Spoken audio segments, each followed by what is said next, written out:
দেখবেন ওয়া আছে, ওয়া হামলুহু ওয়া ফিসালুহু, এই যে মাঝখানে ওয়াটা আমাদের চাইতে বিধর্মী যারা আছে আমি দেখেছি অন্য দেশে তারা গবেষণা বেশি করে। আমার যতটুকু ধারণা, কে এখন কে প্রশাসন, কি সমস্যা, কি ওনাদের সমস্যা কি বলে? না, সমস্যাটা বলা লাগবে, ঘন্টামি করার জায়গা পায় না, এখানে এসে বন্ধ করে দেবো।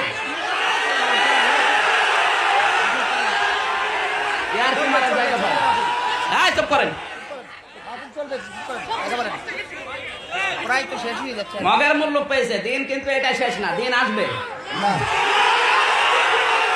চুপ করেন, কথা বলেন, কেউ কথা বলবেন না, আমি আছি, কথা বলবেন, কেউ কথা বলবেন না, ওয়াজ চলতেছে, ওয়াজ চলবে। চুপ করেন ভাই। একটা লোক গেছে চিড়িয়াখানায়, বউকে নিয়ে গেছে চিড়িয়াখানায়, বান্দরকে একটা আম দিয়েছে, আম একবারে মুখে না মুখে দিস, মুখে দেওয়ার পরে আম আর পেছন দিয়ে বের হয় না। শেষ পর্যন্ত কয়েকদিন পর আরেক দম্পতি গিয়ে আরেকটা আম দিয়েছে, বানর মুখে দেবে না দিয়ে দিয়েছে পেছনে। মেয়ে লোক গেছে রেগে, আমি আম দিলাম কষ্ট করে আর মুখে না দিয়ে পেছনে দিল, এই বেটা বিয়াদব, এর মালিকও বিয়াদব। এসে বলছে, আপা চিল্লাবেন না, আপনি তো জানেন না বাস্তবতা। কয়েকদিন আগে আপনার মতো এক মহিলা একটা আম দিয়েছে, বানর একবারে মুখে দিয়ে আর বের হয় না, শেষে পেছনে চিড়ে আম বের করা হয়। ওই দিন থেকে কেউ কিছু আমার বানরকে দিলে আগে মুখে দেয় না, আগে পেছনে দিয়ে দেখে যে বের হবে কিনা। এত সুন্দর একটা অনুষ্ঠানে যা করছেন, সময় কিন্তু আসবে পেছনের আন্দাজ বুঝে আঠের আমের আমি জায়গা একটা সীমা থাকে।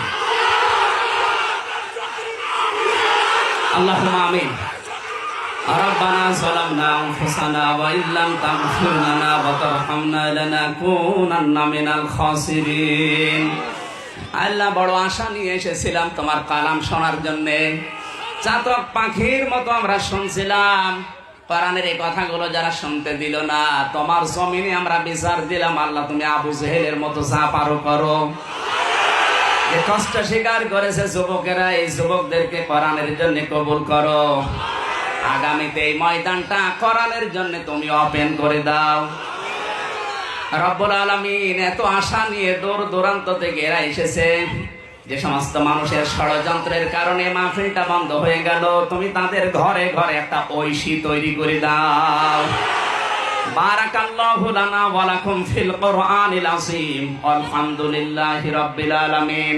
যখনই মরণ আসবে অন্তত একবার হলেও যেন পড়ি লা ইলাহা ইল্লাল্লাহু মুহাম্মাদুর রাসূলুল্লাহ। আসসালামু আলাইকুম।